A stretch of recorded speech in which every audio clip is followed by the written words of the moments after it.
Mets fans, we got swept in Milwaukee. Hey, everybody, it's Alfred Jr. of the Metropolitan Report, bringing you a Metropolitan Report short. Just want to go over the game that just ended. The Mets finally scored some runs. First time in 3 games, the Mets have scored runs.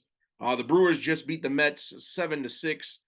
Literally, the Brewers walked it off. If you liked offense, this was a game for you. Um, but even in an offensive minded game, because the Brewers won 7-6, but it shouldn't even be like that. The pitching struggled yet again. The Mets, even when their offense clicks, is not good enough. Usually 6 runs can win you a game, but not today, not against this Brewers offense. Um, David Peterson was the starting pitcher. He went up against Corbin Burns. Peterson had 5 runs on 5 hits in 4 innings pitched. He struck out 5, but he walked 5. So the pitching is rotten. Adam Ottavino takes the loss out of the bullpen. In the bottom of the ninth, he gave up a walk-off home run to Garrett Mitchell, and that sealed the deal for Milwaukee. Milwaukee sweeps the Mets. Lots of stuff in this series I didn't like. Of course, on Monday and yesterday, the Mets failed to score at all in a 10-0 and a 9-0 loss, respectively. And then today they made a bit respectable 7-6. The Mets at one point were up by 2 runs late, 6-4, thanks to Pete Alonso, who had a homer.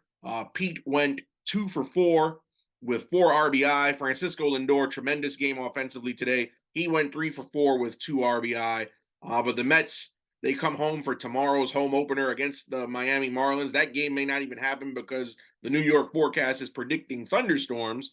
But more on that tomorrow. But the Mets do not have any momentum right now. They're coming off of a 3-game losing streak, a sweep in Milwaukee. And I just don't like what I'm seeing out of the pitching. I'm actually very concerned. The starting pitching in this series, whether it was Carlos Carrasco, Max Scherzer, or even today at David Peterson, has not been good. The bullpen hasn't been much better. Drew Smith also contributing runs to the Brewers in this loss. John Curtis was the only reliever out of the pen today who didn't give up anything. Kudos to John Curtis for keeping things where they were.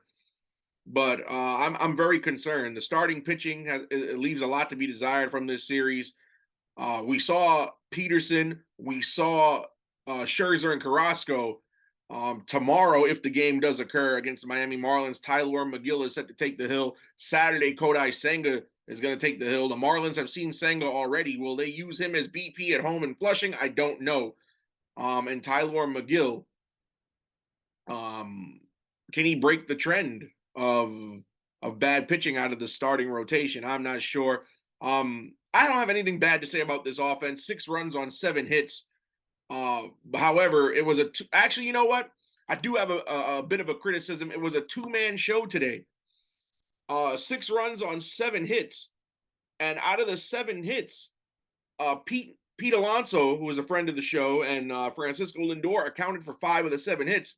In baseball, you got 9 guys in the lineup. You can't just rely on 2 of them to get hits and drive in runs. You just can't. The offense, even though this was a great offensive game, it was just really 2 guys, really. So the rest of the offense has to get clicking. So I mean, and this is what I mean when the Mets failed to get Carlos Correa. Every improvement the Mets made this offseason was in the pitching rotation and the bullpen. Now, respectfully, yes, you do need pitching to get to October, whether it's the starting rotation or whether it's the bullpen.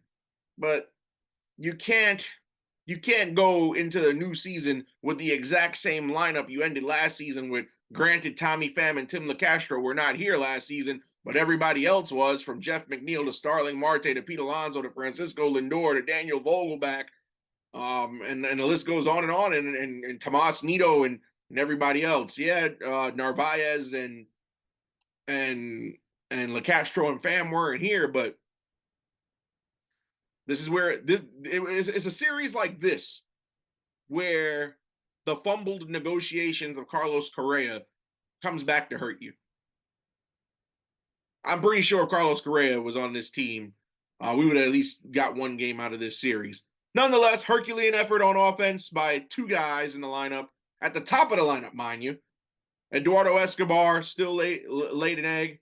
Mark Canha leaving a lot to be desired. First homestand of the season starts tomorrow. That's going to be against Miami again. There are projected thunderstorms in the forecast, so who knows if this game is even going to happen. But if it does happen, Tyler McGill takes the hill against the Marlins. This was a Marlins team that just last week the Mets saw 4 times.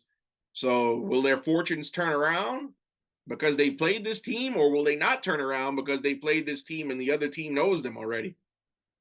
Remains to be seen. But ladies and gentlemen, again, I'm Alfred Parsar Jr. This has been a Metropolitan Report short.